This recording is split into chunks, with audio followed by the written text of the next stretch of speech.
Hi, I'm Mark Chaplin.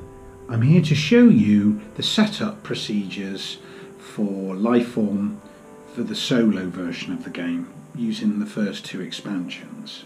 I'll talk you through it and hopefully this will help in conjunction with the rule book.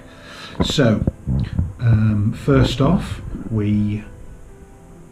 if you notice here, we place the overheating token on this position here, which is good for solo and for two-player, and then these should be randomly assigned to the numbered top 4 spaces of the energy cell track, like so. Okay, with that done, we've got, if you notice, there's 2 halo spaces on the board, one for the flamethrower card, same as in multiplayer.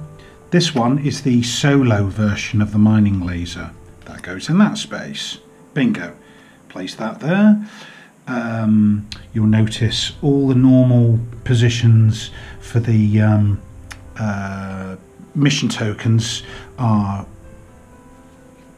as we did before in the main game, with the following exceptions. So we placed on C deck, different from normal, 2 in storage hold 2, 2 in the fuel converter bay. Now on B deck you've got 2 in the ladderway, and it's your choice which ladderway it is, 2 in the ore refinery, 2 in the ore hold. Again, this is separate from the main game. You'll see the main game, there's the token, the numbered in brackets indicates the number of tokens that you should be placing, and that is it for the inventory tokens. There's no more additional ones are placed on A deck. What else is different? Well, you start on the self-destruct track at the start spot for 4 players. That's the same for solo. For save time during the game, I've put these terror tokens on the spaces to remind me of where to go. On the motion tracker board, you need to decide before the game begins whether you're going to, the standard starting position is here. If you want a tougher game, move to tough. If you want the easier version, go to shaken. For beginners, I guess we go with shaken. I mean, for beginners, I would suggest that you definitely play through a multiplayer game or 2 before you even attempt solo, because you're going to be learning, well, at least 1 extra rule book on top, possibly 2 depending what expansions you've purchased. So, you know, my advice, play solo after you've at least had 1 game under your belt with your friends. Okay, what else is different? Let's fly over here. Okay, these should be flipped over. These are your conflict resolution. Now, you can put these in a bag or a cup, but I'm just showing you what they are. You've got 5 still alive, 1 killed. They're all to be flipped, and you could just place them there on the board. Doesn't matter. It's just somewhere. Okay, now on all of the red sections, as you might be aware, the red bordered sections are all vent chambers, and they each get 1 kill token, which is all the remaining ones. So you've got them, as you can see, they're all scattered about, blah blah blah blah blah. You also put on the cocoon track, now we use the 2-player cocoon track for solo, there's the cocoon tracker, you put those 2 conflict killed tokens here, and the remaining 5 value combat token on the last space. Why? Well, they'll come up in the when you activate the crisis cards. Some of the abilities trigger those. Set up the Android as you would expect.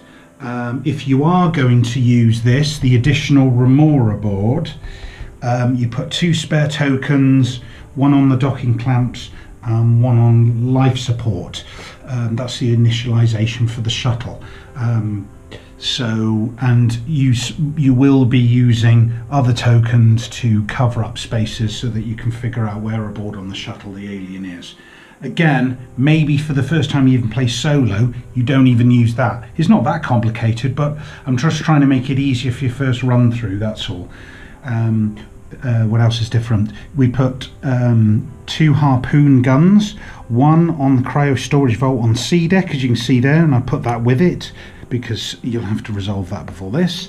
And then on the drill bit of vestry, there's another harpoon gun there, an extra incentive for you to travel to. The last remaining thing will be the power outage. You start with one on dorsal access on B deck, and on A deck there's one in the mess.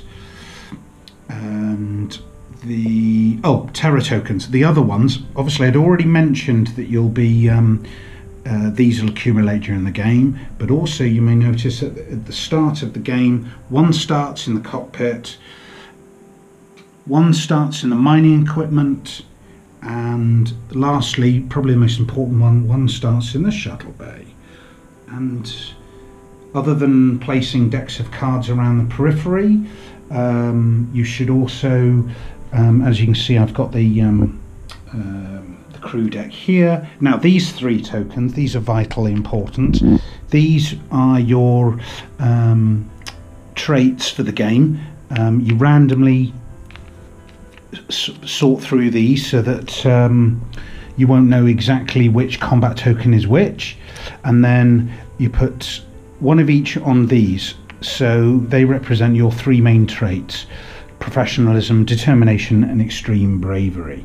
And you also put the nerve token on here, and remembering as the game goes on and you take terror tokens off the board, they accumulate here, and if your nerve token falls on a space with the terror, then you're basically scared to death, you're petrified, you're paralyzed with fear, and that would be the end of your adventure. Another thing, one last thing, these. You've got these should be flipped over and randomized. You've got 6 shuttle tokens, or which represent the 2 flavors, safe and danger, and they will tell you whether the alien is on board the shuttle. So randomize these, obviously do a better job than I am because I'm holding a camera, and then as the game goes on you'll take one randomly from here and put it on the shuttle, and that will tell you the alien's on board, or no it isn't. Maybe you'll put all of them on, in which case you're guaranteed with having the alien on board, or any number. So that'd be that. I think that is basically it.